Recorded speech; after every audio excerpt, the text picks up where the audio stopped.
వరద ప్రాంతాన్ని పరిశీలించిన అనంతరం జగన్ మాట్లాడుతున్నారు. లైవ్ చూద్దాం. ఈ మాదిరిగా ఆర్భాటం లేదు. చంద్రబాబు నాయుడు మాదిరిగా ఈ మాదిరిగా ఇళ్లలోకి నీళ్లు దూరాయి కాబట్టి, ఇళ్లలో నీళ్లు వచ్చాయి కాబట్టి పబ్లిసిటీ అని చెప్తూ కలెక్టర్ కార్యాలయంలో నేను మాట్లాడుకుంటున్నాను. రాత్రి 2 గంటలకు ప్రెస్ మీటు, రాత్రి 3 గంటలకు ప్రెస్ మీట్, ఎందుకంటే నిద్ర రాదు కాబట్టి ప్రెస్ మీటు అని చెప్పి ఇట్లాంటి ఉండేటివి కాదు. కలెక్టర్లకు క్లియర్ కట్ గా మెసేజ్ పోయేది. వారం రోజులు మీకు టైం ఇస్తా ఉన్నా, వారం రోజుల తర్వాత మేము వస్తాము, వారం రోజుల తర్వాత స్వయంగా నేనే ముఖ్యమంత్రి హోదాలో నేను వస్తాను.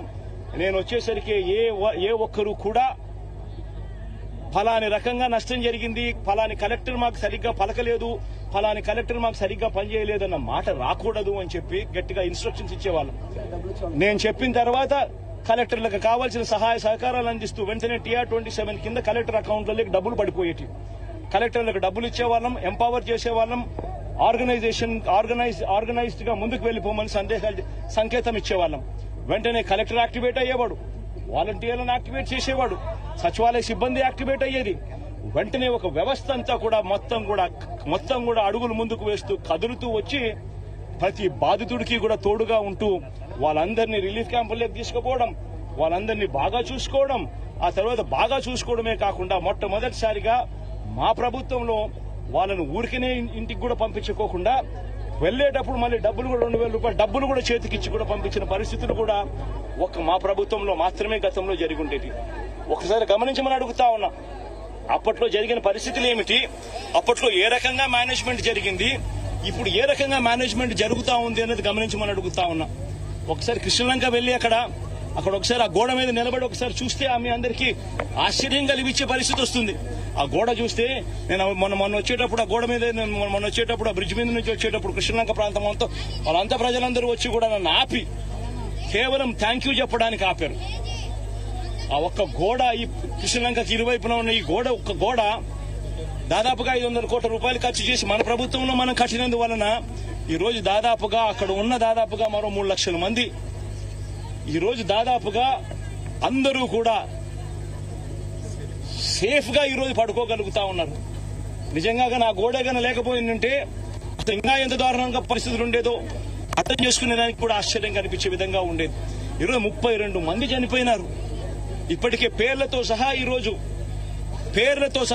సాక్షి దినపత్రికల్లో ఇప్పుడు పేర్లతో సహా కూడా రాశారు, ఫలాని వాడు అని.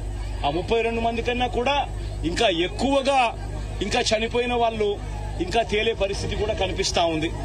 మరి 32 మంది చావుకు కారణం ఎవరు? మరి ఇంత దారుణంగా ఆర్గనైజేషన్ మేనేజ్మెంట్ అనేది నువ్వు లేకుండా ఈ మాదిరిగా నువ్వు మేనేజ్ చేయడము అనంటే, ఇంత దారుణంగా మేనేజ్ చేయడము అనంటే అసలు నువ్వు ముఖ్యమంత్రిగా నువ్వు నీ పదవిలో ఉండడానికి నువ్వు అర్హుడివేనా అని చెప్పి ఒకసారి చంద్రబాబు నాయుడు తన గుండెల మీద తాను చేయి వేసుకుని ఆలోచన చేయాల్సిన అవసరం కూడా ఎంతైనా ఉంది. ఎందుకంటే ఒక ముఖ్యమంత్రి చేయాల్సిన కార్యక్రమాలు ఏదీ తాను చేయలేదు. ముఖ్యమంత్రిగా చంద్రబాబు నాయుడు గారు పూర్తిగా ఫెయిల్ అయిన పరిస్థితులు కనిపిస్తా ఉన్నాయి. 32 మంది చనిపోయినారు. ఈ రోజు ఈ 32 మంది చావులకు చంద్రబాబు నాయుడు గారు సమాధానం చెప్పాలి. చంద్రబాబు నాయుడు గారు ఈ చావులకు ఓనర్షిప్ తీసుకొని ప్రజలకు క్షమాపణ చెప్పి ప్రజలకు సహాయం చేసే కార్యక్రమంలో ముందుకు అడుగులు వేయాలి. ఖచ్చితంగా జరగాలి. అధికారులు సస్పెండ్ చేశానంటున్నాడు, మొత్తం సహాయ చర్యలు అనుకున్నాయి. ఇప్పుడు మీకే చెప్పారు స్వయంగా ఇక్కడ వరకు మాకు ఏమీ రిలీఫ్ లేవు, మాకు ఎటువంటి భోజనం రాలేదు, వాటర్ రాలేదని మీకే చెప్పారు స్వయంగా. మెయిన్ రోడ్డు ఇది.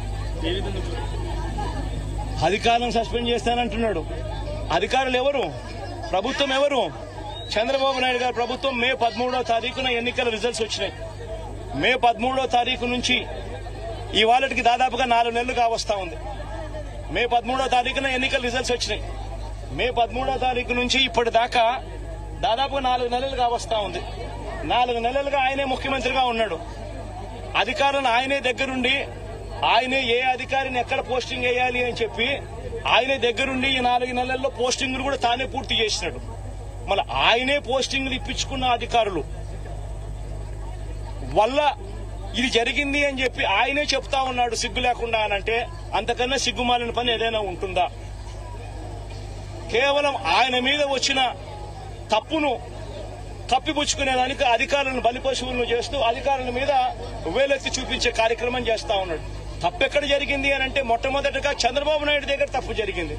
అసలు ఫ్లడ్ తుఫాను వస్తా ఉందని నీకు బుధవారం రోజు నీకు సంకేతం వస్తే బుధవారం నువ్వు కానీ ఒక రివ్యూ తీసుకుని ఉంటే ఆ రివ్యూలో irrigation secretary, revenue secretary, home సెక్రటరీని పిలిచి రివ్యూ తీసుకుని ఉంటే స్పెషల్ ఆఫీసర్లను పెట్టి ఉండింటే ఎక్కడెక్కడ ఎంతెంత వర్షం ఎంత వర్షం పడబోతా ఉంది అన్న సంఘటన అన్న పరిస్థితులు నీకు తెలుసు. డ్యాంలలో రిజర్వాయర్లు ఎంతున్నాయో నీకు తెలుసు. పై రాష్ట్రాల నుంచి ఎన్నెన్ని నీళ్లు వస్తున్నాయో నీకు తెలుసు. మరి ఇంత సమగ్రమైన ఇన్ఫర్మేషన్ నీ దగ్గర ఉన్నప్పుడు కేవలం ఒక రివ్యూ తీసుకుని ఉంటే ఎవరెవరికి ఏమేం పనులు చేయాలనే బాధ్యతలు అప్పచెప్పుంటే కాదు కదా. మరి కారణం నువ్వు అయినప్పుడు, నీ మీద తప్పు జరిగినప్పుడు, నువ్వు తప్పు చేసినప్పుడు దాన్ని కనీసం హూందాగా యాక్సెప్ట్ చేసి తప్పు చేశాను అని చెప్పి యాక్సెప్ట్ చేసి క్షమాపణ అడిగి ప్రజలను అడుగులు ముందుకు వేయాలి. కానీ తాను చేసిన తప్పుకు అధికారుల మీద ఏలెత్తి చూపిస్తూ అధికారులను తప్పుపడుతూ తాను అధికారుల మీద నెపాన్ని వేసి తప్పించుకునే కార్యక్రమం చంద్రబాబు చేయడం అంటే ఇంతకన్నా దారుణమైన వ్యక్తి ప్రపంచంలో ఎవడూ ఉండడు. ఎలాంటి సంబంధం లేదు. జగన్ లాజిక్ లేకుండా మాట్లాడుతున్నారు. జగన్ లాజిక్ లేకుండా మాట్లాడుతున్నారు. బుడమేరుకి చంద్రబాబు ఇంటికి సంబంధం బుడమేరు నుంచి బుడమేరు నది మీద రెగ్యులేటర్ పేరు వెలగలేరు రెగ్యులేటర్ ఉంది. బుడమేరు మీద వెలగలేరు రెగ్యులేటర్ ఉంది. వెలగలేరు రెగ్యులేటర్ మీద ఉన్న లాక్స్ అంటే గేట్లు ఎవడెత్తాడు? శనివారం అర్ధరాత్రి తర్వాత ఎవడెత్తాడు? ఎందుకు ఎత్తాడు? చంద్రబాబు నాయుడు గారి అది ఎత్తకపోయిందంటే చంద్రబాబు నాయుడు గారి ఇల్లు మునిగేది. ఎందుకనంటే ఆ నీళ్లు ఇలా తిరుక్కుంటూ వెళ్లి చంద్రబాబు నాయుడు గారి ఇంటి దగ్గరికి వెళ్లేటివి, ఇల్లు చంద్రబాబు నాయుడు గారు మునిగేది. ఎందుకంటే అక్కడి నుంచి నీళ్లు డైవర్షన్ ఛానల్ ద్వారా పోలవరం కెనాల్లో పడి పోలవరం నుంచి కృష్ణానదిలో కలిసేది, ప్రకాశం బ్యారేజ్ దగ్గర కలిసేది. దానివల్ల చంద్రబాబు నాయుడు ఇంటి దగ్గర నీళ్లు మునిగేటివి. చంద్రబాబు నాయుడు ఇల్లు మునిగేది. ఆ రెగ్యులేటర్ గేట్లను, బుడమేరు మీద ఉన్న ఈ రెగ్యులేటర్ గేట్లను ఎత్తింది ఎవడు? ఎందుకు ఎత్తినాడు? అర్ధరాత్రి పూట హడావిడిగా ఎక్కడ చంద్రబాబు నాయుడు ఇల్లింగా మునిగిపోతుందేమని. అది ఎత్తడం వల్ల నీళ్లు ఏం జరిగింది? ఆ గేట్ల నుంచి వచ్చే నీళ్లు నేరుగా ఎక్కడికి వెళ్తాయి? విజయవాడకే వస్తాయి. ఇది రూట్ సార్. మీరంతా విలేకరులు ఒకసారి డైరెక్ట్ గా వెళ్లి మీరు పోయి చూడండి. ఎందుకు ఈ రోజు ఈనాడు పేపర్ లో కూడా వచ్చినట్టుంది కదా వాళ్ళ పాంఫ్లెట్ పేపర్. ఒకసారి ఈనాడు పేపర్, వాళ్ళ పాంఫ్లెట్ పేపర్ ఒకసారి నువ్వు కూడా ఒక్కసారి దయచేసి నీలో ఒక్క నిమిషం దయచేసి నువ్వు కూడా కాస్తో కూస్తో జర్నలిజంలో న్యాయం, ధర్మం కొంచెం కొన్న పాటించి ఈనాడులో వచ్చిన ఆ పాంఫ్లెట్, ఈనాడు అంటే వాళ్ళ గజెట్ పేపర్ వచ్చిన ఆ వార్తను ఒక్కసారి దయచేసి, ఈ రోజే వచ్చింది, దయచేసి ఆ వార్తను ఒక్కసారి మీ టీవీలలో కూడా అది పెట్టి ఒకసారి చూపించండి. వాళ్ళంతటా వాళ్ళే చెప్పారు గేట్లు పైకి ఎత్తడం జరిగింది. గేట్లు పైకి ఎత్తితే అనివార్య పరిస్థితుల వల్ల గేట్లు పైకి ఎత్తారట. అనివార్య కారణాల వల్ల నీళ్లు విజయవాడకు వచ్చినాయంట. వాళ్ళు రాసిన మాటలే. దయచేసి ఏమాత్రం కూడా జర్నలిజంలో నిజాయితీ, న్యాయం ఉంటే దయచేసి ఆ వార్త కూడా పెట్టమని అడుగుతారు. ప్రభుత్వం నుంచి ఎలాంటి డిమాండ్ నిర్వాసితులకు ఏమిటి డిమాండ్ చేయబోతున్నారు? నిర్వాసితులు దాదాపుగా 32 మంది ఇప్పటికే చనిపోవడం జరిగింది. ఇంకా ఎక్కువ మంది చనిపోయిన పరిస్థితులు కూడా కనిపిస్తా ఉన్నాయి. మృతుల కుటుంబాలకు ప్రభుత్వం తప్పిదం వల్ల మరీ ముఖ్యంగా జరిగిన ఘటన ఇది. ప్రభుత్వం తప్పిదం, మ్యాన్ మేడ్ ఫ్లడ్ వల్ల జరిగిన ఘటన ఇది. చంద్రబాబు నాయుడు గారు పుష్కరాల సమయంలో తన షూటింగ్ కోసం ఎలా 29 మందిని బలికొన్నాడో, తన షూటింగ్ సందర్భంగా తను ఒక హీరోగా కనిపించాలనే తాపత్రయంతో మనుషులందరినీ ఒకేసారి పంపించినాడో ఆ షూటింగ్ ఎఫెక్ట్ కోసం, దానివల్ల తొక్కిసలాట 29 మంది ఆ రోజు ఎలా గోదావరి పుష్కరాల్లో చనిపోయినారో, ఇప్పుడు కూడా సేమ్ ఇదే మాదిరిగానే చంద్రబాబు నాయుడు తప్పిదం వల్ల ఒక మ్యాన్ మేడ్ ఫ్లడ్ క్రియేట్ అయ్యి, మ్యాన్ మేడ్ ఫ్లడ్ వల్ల ఈ రోజు 32 మంది చనిపోయినారు. మరి చనిపోయిన ఈ 32 మందికి తన తప్పిదం వల్ల జరిగిన ఈ తప్పుకి తాను గవర్నమెంట్ లో ఉంటూ క్షమాపణ చెబుతూ గవర్నమెంట్ చేసిన తప్పిదం వల్లనే ఇది న్యాచురల్ కెలామిటీ, న్యాచురల్ గా జరిగిన డెత్స్ కాదు ఇది. ఒక ప్రభుత్వం దగ్గర ఉండి స్పందించాల్సిన రీతిలో స్పందించకపోవడం వల్ల జరిగిన తప్పులు. ప్రతి కుటుంబానికి నైతిక బాధ్యత వహిస్తూ ప్రభుత్వం చేసిన తప్పిదం వల్ల చనిపోయిన పరిస్థితులు కాబట్టి ప్రతి కుటుంబానికి కనీసం అంటే 25 లక్షల రూపాయలు ఎక్స్గ్రేషియా ఖచ్చితంగా ఇచ్చి క్షమాపణ చెబుతూ కూడా వాళ్ళందరికీ కూడా లెటర్ రాయాల్సిన అవసరం కూడా ఎంతైనా ఉంది. అదొక్కటే కాకుండా నిజంగా ఎంత దారుణంగా పరిస్థితులు ఉన్నాయనంటే ఈ ఇళ్లలో పెట్టుకున్న గ్రౌండ్ ఫ్లోర్ లో ఉన్న సామాన్లన్నీ దాదాపుగా మొత్తం అన్ని క్లీన్ అయిపోయినాయి.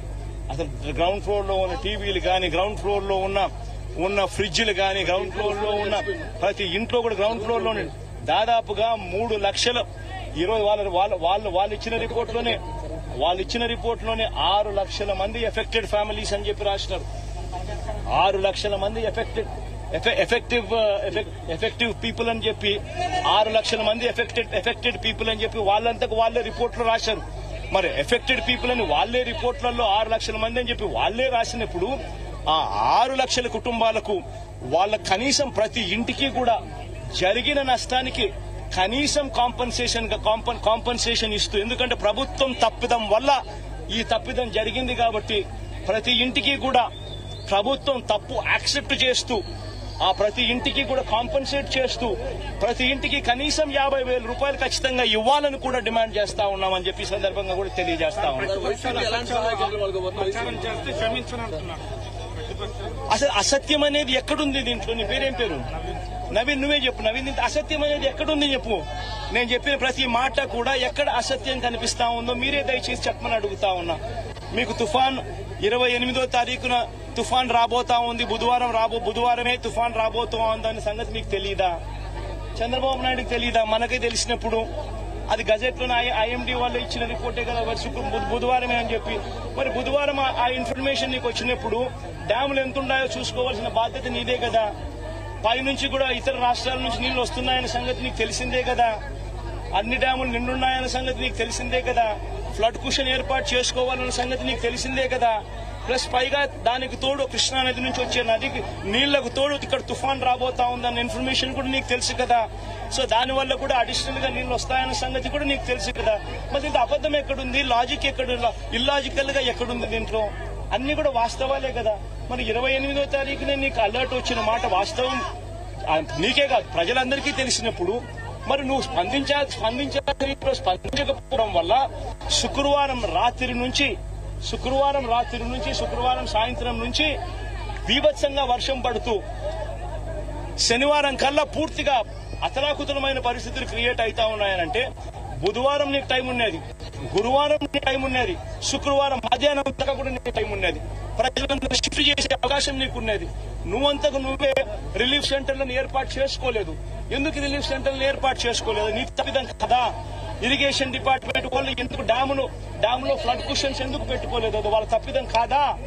పోలీసు వాళ్ళు, హోమ్ సెక్రటరీ వాళ్ళు ఎందుకు ప్రజలను షిఫ్ట్ చేయలేదు? అది వాళ్ళ తప్పిదం కాదా? మరి ఈ 3 తప్పిదాలు ప్రభుత్వం వైపునే ఉన్నప్పుడు ఇంకా తప్పిదం వాళ్ళు చేయకపోతే ఇంకా ఎవరు తప్పిదం చేశారు?